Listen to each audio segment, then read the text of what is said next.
തിരികെ വാർത്തകളിലേക്ക് എത്തുമ്പോൾ നമുക്കറിയാം മലപ്പുറം ജില്ലയിലാണ് 10ാം ക്ലാസ് ഇപ്പോൾ റിസൾട്ട് വന്നതേയുള്ളൂ. SSLC റിസൾട്ട് വന്നു കഴിഞ്ഞപ്പോൾ ഏറ്റവും കൂടുതൽ കുട്ടികൾ വിജയിച്ചിട്ടുള്ള ജില്ല മലപ്പുറമാണ്. ഏറ്റവും കൂടുതൽ A+കളുള്ള ജില്ല മലപ്പുറമാണ്. അതോടൊപ്പം തന്നെ +2 റിസൾട്ട് കഴിഞ്ഞ ദിവസമാണ് വന്നത്. അതിലും ഏറ്റവും കൂടുതൽ A+കളുള്ള ജില്ല മലപ്പുറമാണ്. അത്തരത്തിൽ മികവിന്റെ ഒരു കേന്ദ്രമായി മലപ്പുറം ജില്ല മാറുമ്പോൾ പക്ഷേ സർക്കാർ ഈ അധിക സീറ്റ് അനുവദിച്ചിട്ടും മലപ്പുറത്തെ +1ന്റെ സീറ്റ് ലഭിക്കുമോ എന്നുള്ള ആശങ്ക അത് ശക്തമായി നിൽക്കുകയാണ്. VHSC ഒഴിച്ചു നിർത്തിയാലും നിലവിലെ സാഹചര്യത്തിൽ ഏറെ കുട്ടികൾക്ക് തുടർ പഠനത്തിന് ഇഷ്ടവിഷയത്തിന് സീറ്റ് ലഭിക്കാൻ സാധ്യത കുറവാണെന്നാണ് കണക്കുകൾ പറയുന്നത്.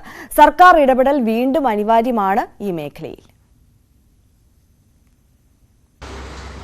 ഇക്കുറി SSLC ഫലം വന്നപ്പോൾ മലപ്പുറം ജില്ലയ്ക്ക് മികച്ച നേട്ടമാണ് ഉണ്ടായിരിക്കുന്നത്. 79,901 വിദ്യാർത്ഥികൾ പരീക്ഷ എഴുതിയതിൽ 79,730 പേർക്കും തുടർ പഠനത്തിന് അർഹത ലഭിച്ചു. അതിൽ തന്നെ 11,974 പേർക്ക് മുഴുവൻ വിഷയങ്ങളിലും A+. പക്ഷേ ഇനി ഉണ്ടാകാൻ പോകുന്ന പ്രതിസന്ധി ഇത്രയും കുട്ടികൾക്ക് പഠിക്കാനുള്ള +1 സീറ്റ് ജില്ലയിൽ ഉണ്ടോ എന്നുള്ളതാണ്.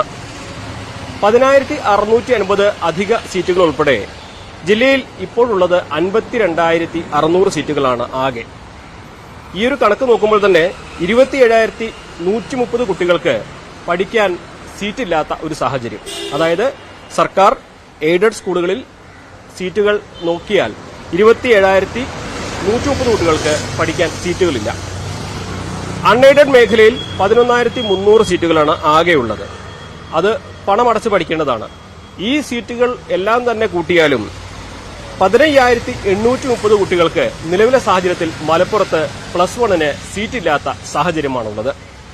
വലിയ ആശങ്കയാണ് ഇത് രക്ഷിതാക്കൾക്കും അധ്യാപകർക്കും എല്ലാവർക്കും നൽകുന്നത്. മലബാർ മേഖലയിലോട് ഗവൺമെന്റ് കാണിക്കുന്ന ചിറ്റമ്മ നയം എന്ന് മാത്രം പറഞ്ഞാൽ പോരാ. സത്യത്തിൽ കെടുകാര്യസ്ഥതയുടെ ഒരു മൂർത്തിമർ ഭാവമാണ് സത്യത്തിൽ ഇപ്പം നടന്നുകൊണ്ടിരിക്കുന്നത്. തെക്കൻ ജില്ലകളിലെ ഒരുപാട് സ്കൂളുകളിൽ സീറ്റുകൾ ഒഴിഞ്ഞു കിടക്കുകയാണ്. 10ഉം 15ഉം 20ഉം കുട്ടികളുള്ള ക്ലാസ് റൂമുകളുണ്ട്.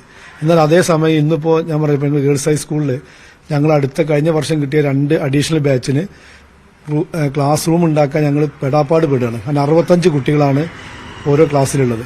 65 കുട്ടികളെ ഒരു ക്ലാസ്സിൽ ഇരുത്തുക എന്ന് പറഞ്ഞാൽ കുട്ടികളുടെ പഠന നിലവാരം പല പഠനങ്ങളും പ്രത്യേകിച്ച് പറയുന്നത് 50 കുട്ടികൾ കൂടുതൽ ഒരു ക്ലാസ് റൂമിൽ ഇരിക്കരുത്. അങ്ങനെ ഇരുന്ന് കഴിഞ്ഞാൽ കുട്ടികളുടെ പഠന നിലവാരം വല്ലാണ്ട് ബാധിക്കുന്നില്ല. പഠന റിപ്പോർട്ടുകൾ എത്രയോ ഗവൺമെന്റ് മുമ്പിലുണ്ട്. ഗവൺമെന്റ് അധ്യാപകരാണ്, ഗവൺമെന്റ് കൊടുക്കുന്ന ശമ്പളമാണ്. ആ അധ്യാപകരെ ഇങ്ങോട്ട് മാറ്റാനോ അല്ലെങ്കിൽ ആ സ്കൂളുകളിലുള്ള കൂടുതൽ ക്ലാസുകൾ സീറ്റുകൾ ഒഴിഞ്ഞു കിടക്കുന്ന സ്കൂളുകളും മലബാർ ഏരിയയുമായിട്ടൊന്ന് താരതമ്യം ചെയ്തിട്ട് അതിനുവേണ്ട നടപടി സ്വീകരിക്കാൻ ഗവൺമെന്റ് മുന്നോട്ട് വരുന്നില്ല. അത് വലിയ വിഷമമാണ്, വലിയ സങ്കടകരമാണ്. അതുപോലെ തന്നെ മുഴുവൻ വിഷയങ്ങൾക്കും A+ കിട്ടിയ കുട്ടികൾക്കും ആശങ്കയുണ്ട്. അവർക്ക് ഇഷ്ടപ്പെട്ട വിഷയം +1ന് ലഭിക്കുമോ എന്നുള്ളത് പലരും അത് പങ്കുവെക്കുകയും ചെയ്തു. ഞങ്ങളെ സ്കൂളിൽ തന്നെ ഒരുപാട് സന്തോഷത്തോടെയാണ് 92 കുട്ടികൾക്ക് ഫുൾ A+ ഉണ്ട്. എല്ലാവർക്കും അറിയാം +1ന് സീറ്റ് ഭയങ്കര കുറവാണ്.